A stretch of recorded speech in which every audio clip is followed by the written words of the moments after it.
दोस्तों, स्वागत है आप सभी का आपके अपने YouTube channel life high study IAS पर।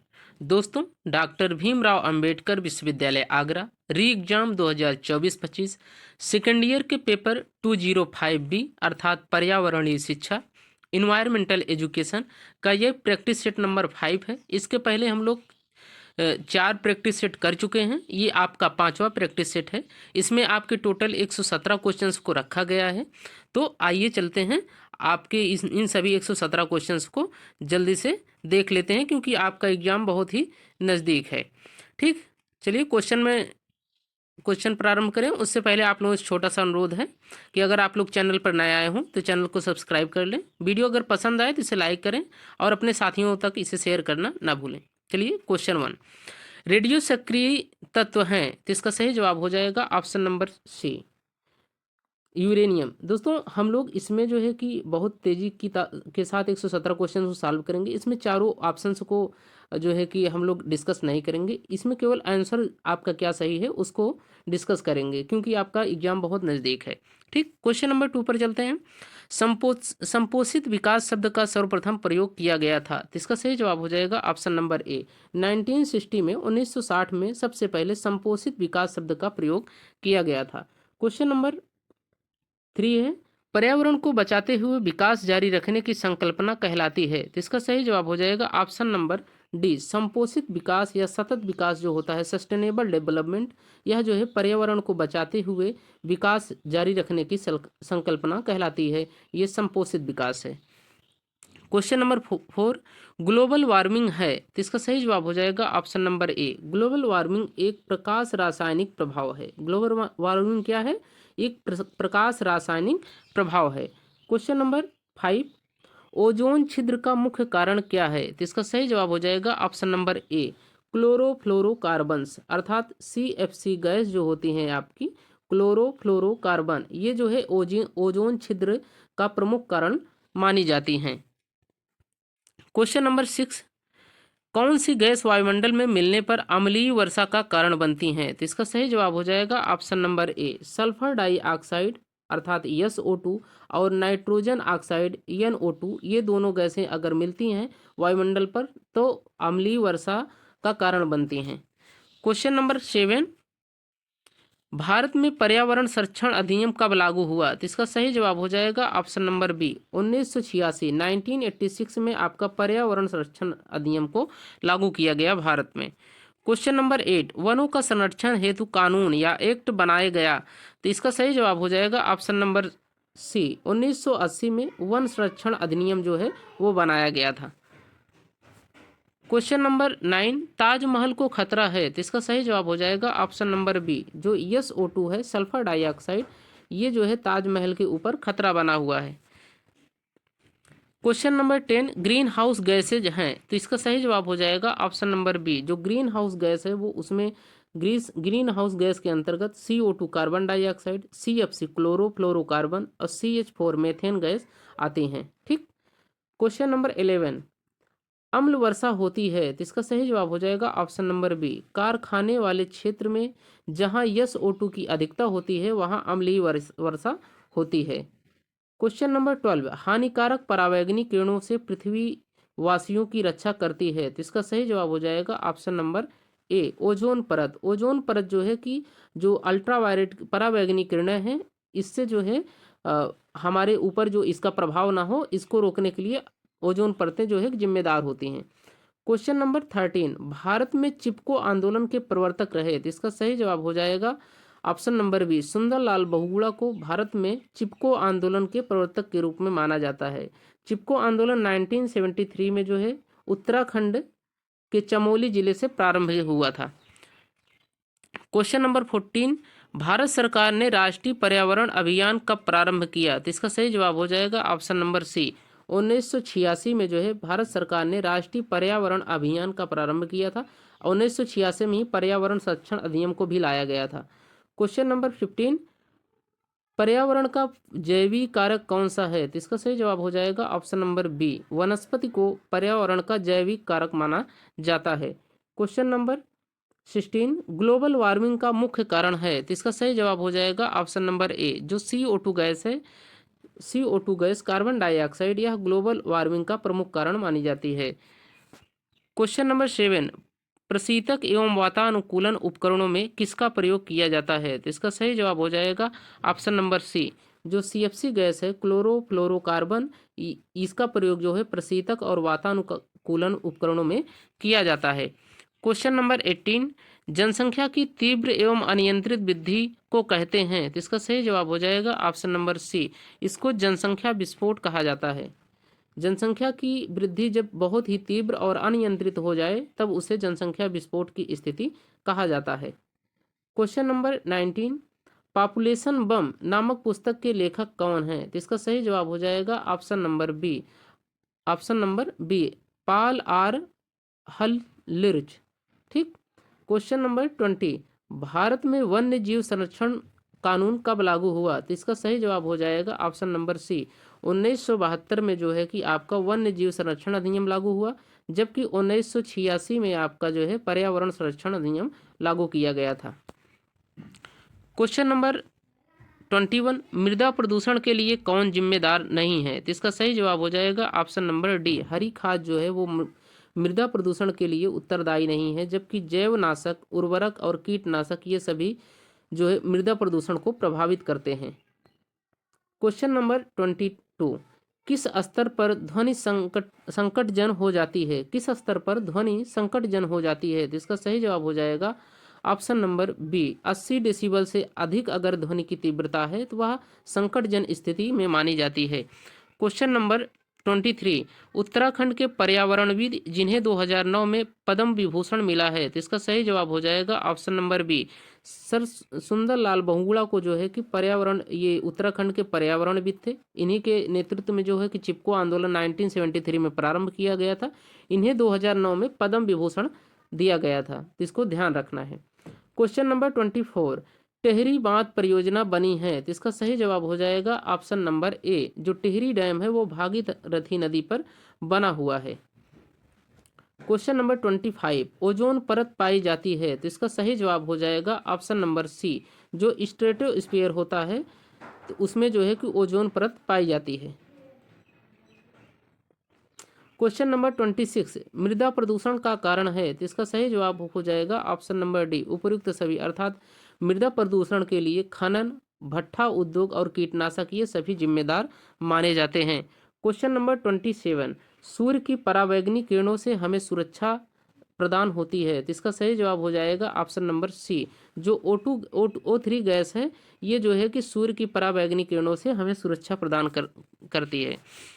क्वेश्चन नंबर 28, वातावरण की कौन सी परत परावैंगनी किरणों से बचाती है, तो इसका सही जवाब हो जाएगा ऑप्शन नंबर सी, ओजोन परत जो है हमें परावैंगनी किरणों से बचाती है। क्वेश्चन नंबर 29, वैश्विक ताप का प्रमुख असर है, तो इसका सही जवाब हो जाएगा ऑप्शन नंबर डी, वैश्विक ताप का जो प्रमुख असर है वह महानदी का हिम नदी का पिघलना और पृथ्वी के जल स्तर में वृद्धि होना है। क्वेश्चन नंबर 30, गहन परिस्थितिकी में है, इसका सही जवाब हो जाएगा ऑप्शन नंबर सी, गहन परिस्थितिकी का तात्पर्य सभी जीवधारियों से होता है। क्वेश्चन नंबर 31, वायु प्रदूषण का कारण है, तो इसका सही जवाब हो जाएगा ऑप्शन नंबर सी, जो वायु प्रदूषण का प्रमुख कारण है वह धुआं को माना जाता है। क्वेश्चन नंबर 32, अदृश्य प्रदूषण किसे कहा गया है, तो इसका सही जवाब हो जाएगा ऑप्शन नंबर डी, शोर प्रदूषण को अदृश्य प्रदूषण कहा जाता है। जो आपकी शोरगुल होती है इसे अदृश्य प्रदूषण कहा जाता है। और कोई भी ध्वनि प्रदूषण जो है कि जब वो संकटजन स्थिति में तब आती है जब वो 80 डेसिबल से ज़्यादा उसकी तीव्रता हो जाती है ध्वनि की।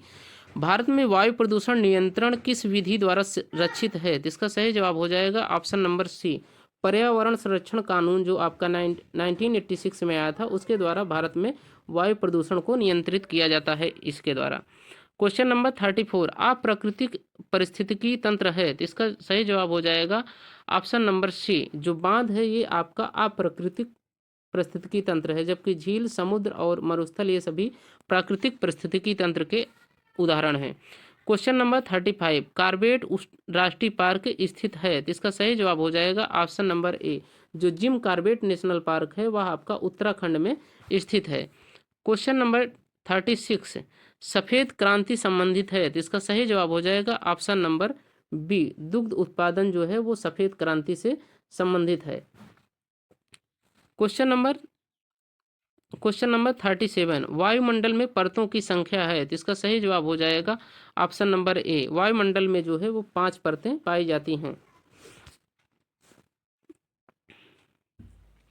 क्वेश्चन नंबर 38 वायुमंडल में नाइट्रोजन उपस्थित होता है, तो इसका सही जवाब हो जाएगा ऑप्शन नंबर डी, 78% जो है वायुमंडल में नाइट्रोजन पाया जाता है, जबकि 21% 20.8% जो है आपका ऑक्सीजन पाया जाता है। तो इसलिए इसको 21% एप्रॉक्स माना जाता है। जो O2 की संख्या है वायुमंडल में परसेंटेज वो 21% है और नाइट्रोजन का 78% है।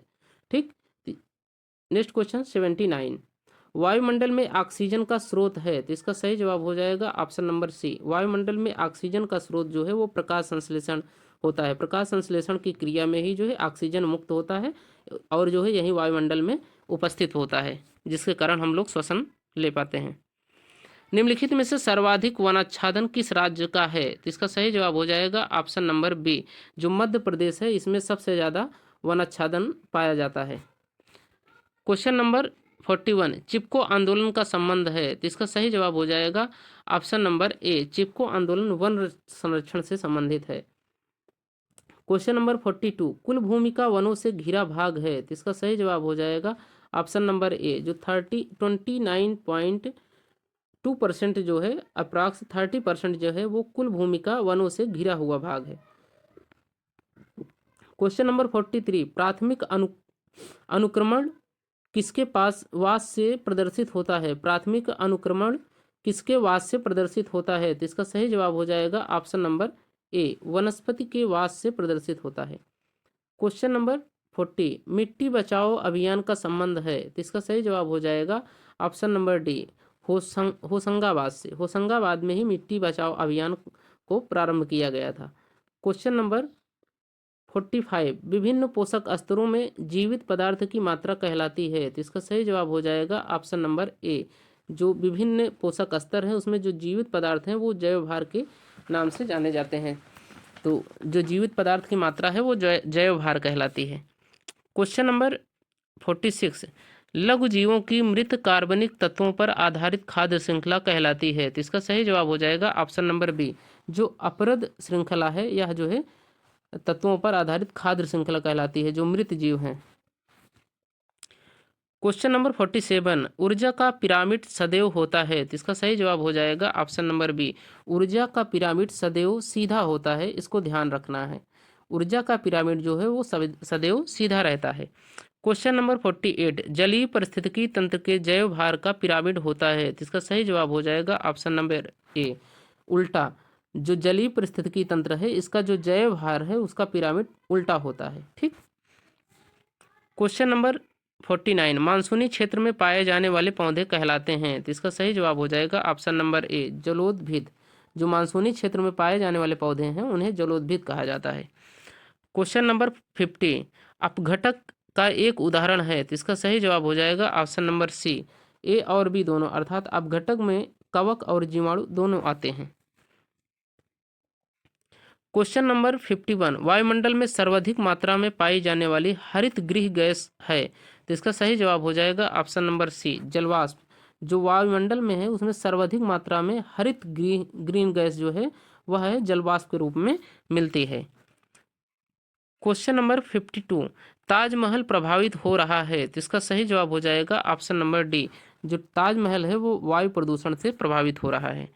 क्वेश्चन नंबर 53 विश्व की सर्वाधिक प्रदूषित नदी है, तो इसका सही जवाब हो जाएगा ऑप्शन नंबर सी, जो विश्व की सर्वाधिक प्रदूषित नदी है वह गंगा नदी है।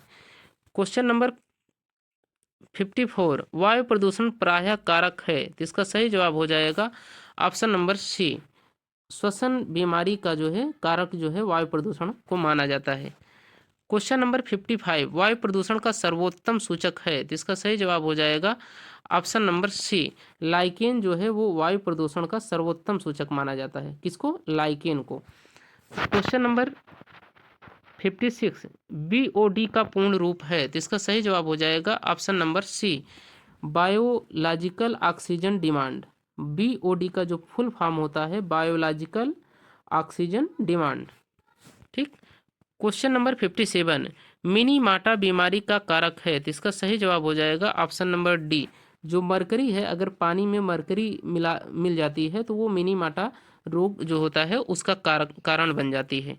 क्वेश्चन नंबर 58, वायुमंडल अधिकतम मात्रा में रखता है, तो इसका सही जवाब हो जाएगा ऑप्शन नंबर सी, जो वायुमंडल में सबसे अधिक मात्रा में गैस पाई जाती है वो नाइट्रोजन पाई जाती है, जिसकी मात्रा होती है 78%, जबकि ऑक्सीजन की जो मात्रा है वो 21% होती है। ठीक। Question number 59, pilot analysis of global ecosystem प्रतिवेदन किसको सौंपा गया था, तो इसका सही जवाब हो जाएगा ऑप्शन नंबर बी, विश्व संसाधन संस्थान को। क्वेश्चन नंबर 60, निम्नलिखित में से एक अन्य अनवीकरणीय ऊर्जा का संसाधन है, तो इसका सही जवाब हो जाएगा ऑप्शन नंबर ए, लौह अयस्क। लौह अयस्क जो है अनवीकरणीय संसाधन है। ठीक।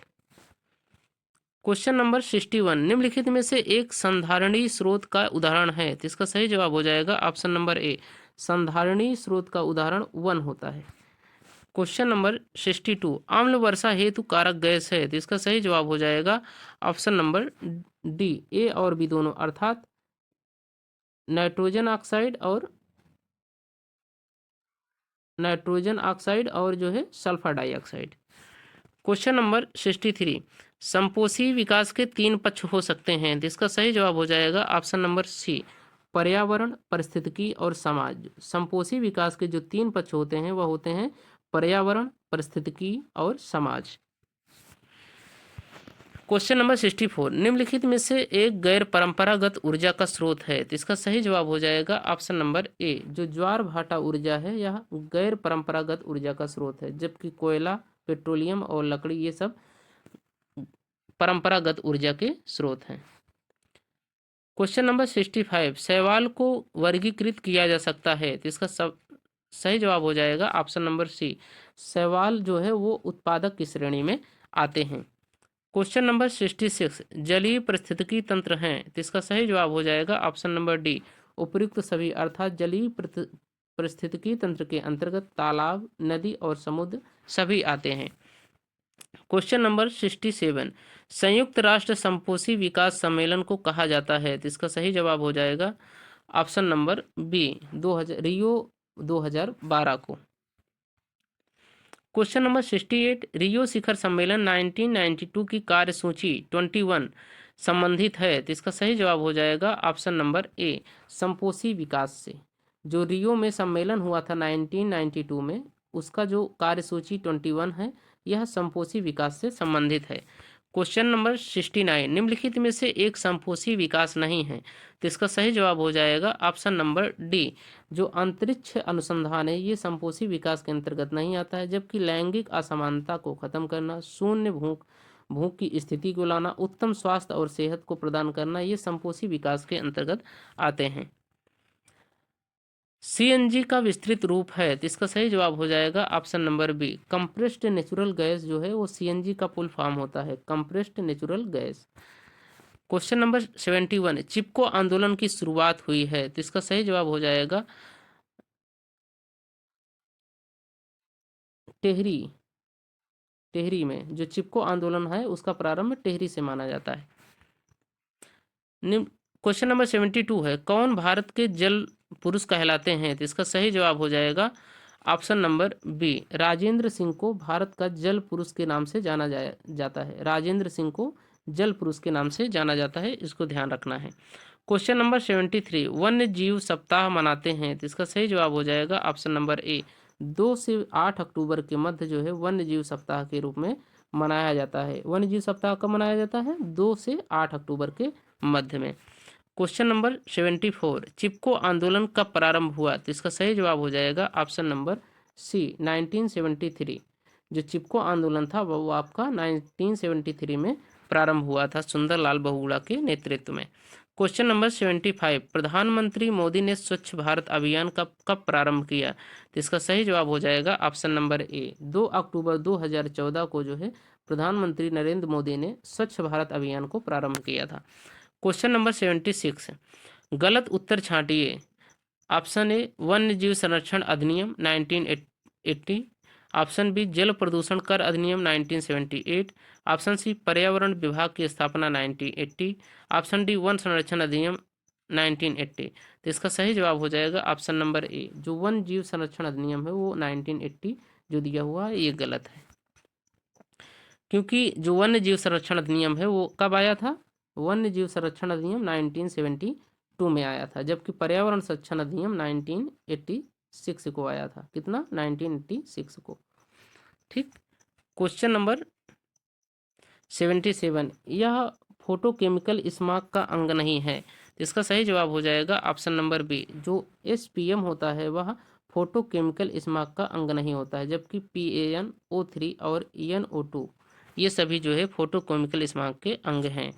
क्वेश्चन नंबर 78, पर्यावरण संरक्षण में मीडिया की भूमिका है। तो इसका सही जवाब हो जाएगा ऑप्शन नंबर डी, उपयुक्त सभी, अर्थात पर्यावरण पर प्रतिकूल प्रभाव डालने वाली गतिविधियों के विषय में शिक्षित करना, प्राकृतिक संसाधनों का संरक्षण करना, पर्यावरण संबंधी जानकारी का प्रसार करना। क्वेश्चन नंबर 79, गौरा देवी किस आंदोलन से संबंधित थी? तो इसका सही जवाब हो जाएगा ऑप्शन नंबर बी, जो गौरा देवी हैं वह चिपको आंदोलन से संबंधित थी। क्वेश्चन नंबर 80, जैव विविधता शब्द किसने दिया? तो इसका सही जवाब हो जाएगा ऑप्शन नंबर डी, इनमें से कोई नहीं। इसको देख लेते हैं। जो जैव विविधता शब्द है उसका सर्वप्रथम प्रयोग वन्य जीव वैज्ञानिक और संरक्षणवादी रेमंड F. डैशमैन द्वारा 1968 में और a different kind of country नामक पुस्तक में किया गया था। ठीक। क्वेश्चन नंबर 81, एसिड रेन किससे संबंधित नहीं है? तो इसका सही जवाब हो जाएगा ऑप्शन नंबर सी, जो हाइड्रोजन पराक्साइड है यह जो है एसिड रेन के लिए उत्तरदायी नहीं है, जबकि सल्फ्यूरिक एसिड, नाइट्रिक एसिड ये दोनों जो है एसिड रेन अम्लीय वर्षा के लिए उत्तरदायी माने जाते हैं। क्वेश्चन नंबर 82,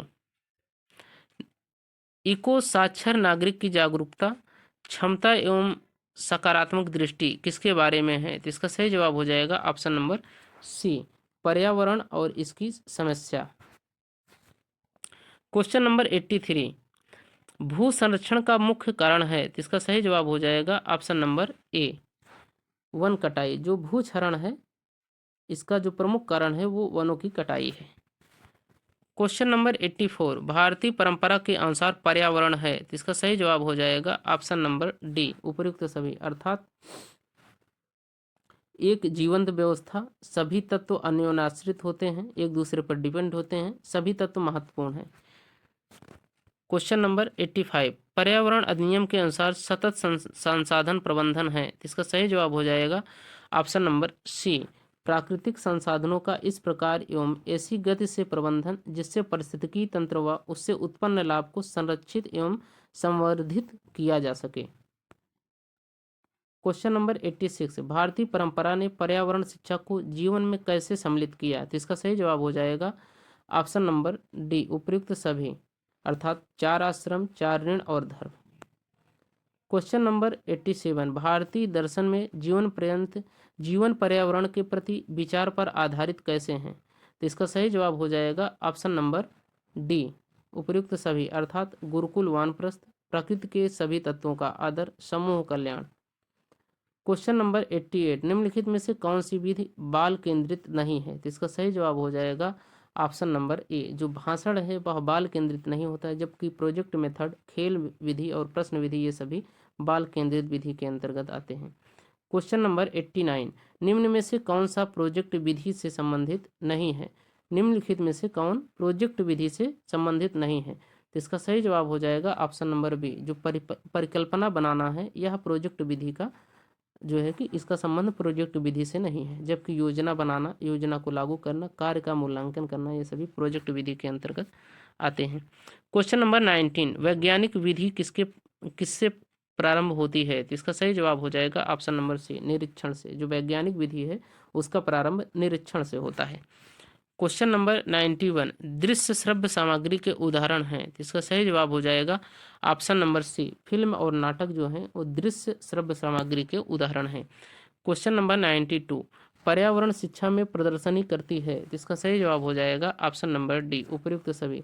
अर्थात पर्यावरण शिक्षा में प्रदर्शनी का जो कार्य होता है वो समझ को बढ़ावा देना, विचारों को स्पष्टता एवं प्रभावी ढंग से प्रकट करना, समूह भावना का विकास करना, ये सभी चीज़ें होती हैं। क्वेश्चन नंबर 93, हमारी इंद्रियों द्वारा अवधारणाओं व सूचनाओं को स्पष्ट करने वाले साधन कहलाते हैं? तो इसका सही जवाब हो जाएगा ऑप्शन नंबर सी, दृश्य श्रव्य सामग्री। जो हमारी इंद्रियां हैं, इंद्रियों द्वारा अवधारणाओं एवं सूचनाओं को स्पष्ट करने वाले साधन क्या कहलाते हैं? दृश्य श्रव्य सामग्री कहलाती हैं। क्वेश्चन नंबर 94, इनमें से कौन श्रव्य सामग्री का उदाहरण नहीं है? तो इसका सही जवाब हो जाएगा option number C, flash card जो होता है वह श्रव्य सामग्री का उदाहरण नहीं है।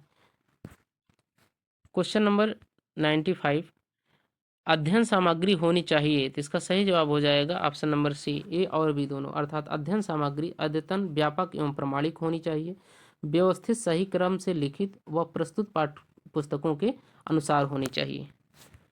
क्वेश्चन नंबर 96, पर्यावरण शिक्षा की पहुंच व्यापक होनी चाहिए क्योंकि? इसका सही जवाब हो जाएगा ऑप्शन नंबर ए, पर्यावरण हमारे लिए बहुत ही महत्वपूर्ण है। क्वेश्चन नंबर 97, ताजमहल किसके कारण खतरे में है? तो इसका सही जवाब हो जाएगा ऑप्शन नंबर सी, जो सल्फर डाइऑक्साइड है या SO2 गैस, यह जो है कि ताजमहल के लिए खतरे का कारण बनी हुई है। भारतीय वन्य जीव संस्थान स्थित है? तो इसका सही जवाब हो जाएगा ऑप्शन नंबर ए, जो भारतीय वन्य जीव संस्थान है वह देहरादून में स्थित है। Question number 99, question number 99, Bharat का सबसे बड़ा पवन चक्की संयंत्र है? तो इसका सही जवाब हो जाएगा ऑप्शन नंबर बी, तमिलनाडु में। जो पवन चक्की का सबसे बड़ा संयंत्र है वो तमिलनाडु में स्थित है। क्वेश्चन नंबर 100, पर्यावरण पर स्टॉकहोम सम्मेलन कब हुआ था? तो इसका सही जवाब हो जाएगा ऑप्शन नंबर सी, 1972 में जो है पर्यावरण का स्टॉकहोम सम्मेलन हुआ था। कब हुआ था? 1972 में पर्यावरण का स्टॉकहोम सम्मेलन। क्वेश्चन नंबर 101, हमारे वायुमंडल में सर्वाधिक प्रचुरता में पाई जाने वाली गैस है? तो इसका सही जवाब हो जाएगा option number B, nitrogen. Next question है क्वेश्चन नंबर 102, पृथ्वी का औसत तापमान है? तो इसका सही जवाब हो जाएगा ऑप्शन नंबर बी, जो पृथ्वी का औसत तापमान है वह 14 डिग्री सेल्सियस माना जाता है। पृथ्वी का औसत तापमान कितना माना जाता है? 14 डिग्री सेल्सियस। क्वेश्चन नंबर 103, सफ़ेद क्रांति का संबंध है? तो इसका सही जवाब हो जाएगा ऑप्शन नंबर बी, जो सफ़ेद क्रांति है वह दुग्ध उत्पादन से संबंधित है। क्वेश्चन नंबर 104, पर्यावरण शिक्षा को एक विषय की भांति किसने घोषित किया है? तो इसका सही जवाब हो जाएगा ऑप्शन नंबर डी, सर्वोच्च न्यायालय ने जो है पर्यावरण शिक्षा को एक विषय के रूप में घोषित किया है। क्वेश्चन नंबर 105, सुनामी शब्द किस भाषा से लिया गया है? तो इसका सही जवाब हो जाएगा ऑप्शन नंबर बी, जापानी भाषा से जो है वो सुनामी शब्द को लिया गया है।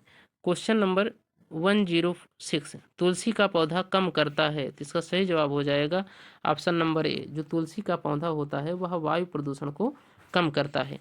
क्वेश्चन नंबर 107, अफ्रीका के घास क्षेत्र कहे जाते हैं? तो इसका सही जवाब हो जाएगा ऑप्शन नंबर डी, अफ्रीका के जो घास क्षेत्र हैं उन्हें सवाना कहा जाता है, जबकि जो पंपास घास के क्षेत्र हैं वह अर्जेंटीना में पाए जाते हैं। प्रेरी घास के मैदान अमेरिका में पाए जाते हैं। विल्ड घास के मैदान दक्षिण अफ्रीका में पाए जाते हैं।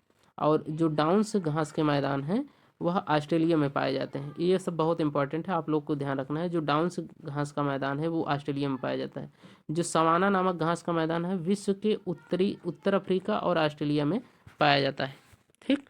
क्वेश्चन नंबर 108, पर्यावरण शिक्षा अध्ययन के लिए कौन सी शिक्षण विधि उपयुक्त है? तो इसका सही जवाब हो जाएगा option number B, option number D, गतिविधि आधारित विधि। नेक्स्ट क्वेश्चन है क्वेश्चन नंबर 109, पर्यावरण चेतना संबंधित है? तो इसका सही जवाब हो जाएगा ऑप्शन नंबर ए, पर्यावरण चेतना जो है वो संज्ञानात्मक पहलू है। क्वेश्चन नंबर 110, निम्न में से कौन सा पर्यावरणीय शिक्षा का मुख्य पहलू है? तो इसका सही जवाब हो जाएगा ऑप्शन नंबर सी, ए और बी दोनों। अर्थात पर्यावरणीय शिक्षा का जो पहलू है वह पर्यावरणीय जागरूकता और पर्यावरणीय चेतना दोनों को माना जाता है। क्वेश्चन नंबर 111, भारत में पर्यावरण आंदोलन से निम्नलिखित में से कौन नज़दीकी रूप से संबंधित है? तो इसका सही जवाब हो जाएगा option number B, Sundarlal Bahuguna. Question number 112, किसने कहा है शिक्षा और पर्यावरण के बीच अंतर क्रिया पर्यावरण शिक्षा को जन्म देती है? तो इसका सही जवाब हो जाएगा ऑप्शन नंबर ए, एस.वी. कटी बाबू जो हैं वो, उन्हीं का ये कथन है कि शिक्षा और पर्यावरण के बीच अंतर क्रिया पर्यावरण शिक्षा को जन्म देती है। वो ये यह कथन किसका है? एस.वी.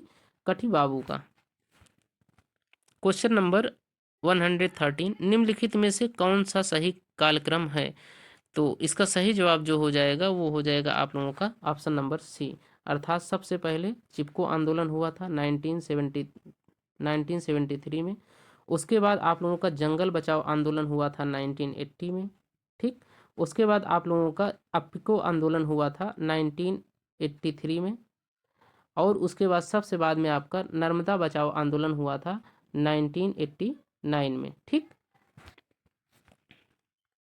यहाँ नीचे लिखा हुआ भी है, जंगल बचाओ आंदोलन जो था 1980 में हुआ था, नर्मदा बचाओ आंदोलन 1989 में हुआ था, अपिको आंदोलन जो है कि वो 1983 में हुआ था, और चिपको आंदोलन 1973 में हुआ था।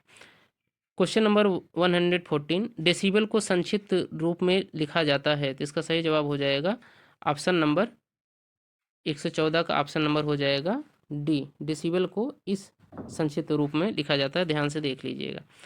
आज का क्वेश्चन नंबर 115 है, खाद्य श्रृंखला कितने प्रकार की होती है? तो इसका सही जवाब हो जाएगा ऑप्शन नंबर सी, 3 प्रकार की। जो खाद्य श्रृंखला है वह 3 प्रकार की होती है। क्वेश्चन नंबर, इसको भी देख लीजिए, चरण खाद्य श्रृंखला होती है, अपरद खाद्य श्रृंखला होती है और परजीवी खाद्य श्रृंखला होती है। क्वेश्चन नंबर 116, पारिस्थितिकी पिरामिड कितने प्रकार के होते हैं? तो इसका सही जवाब हो जाएगा ऑप्शन नंबर ए, जो पारिस्थितिकी पिरामिड होते हैं वो 3 प्रकार के होते हैं। क्वेश्चन नंबर 117, CLE का पूरा नाम क्या है? तो इसका सही जवाब हो जाएगा ऑप्शन नंबर डी, अधिगम और शिक्षा का केंद्र जो है वो CLE का पूरा नाम कहलाता है। तो ये रहे आपके सेट नंबर 5 के 117 क्वेश्चंस। आशा करते हैं आप लोगों को वीडियो पसंद आया होगा। अगर वीडियो पसंद आया हो तो इसे लाइक करिए और अपने साथियों तक इसे शेयर करिए। चैनल को सब्सक्राइब करना ना भूलें। Thank you watching for video.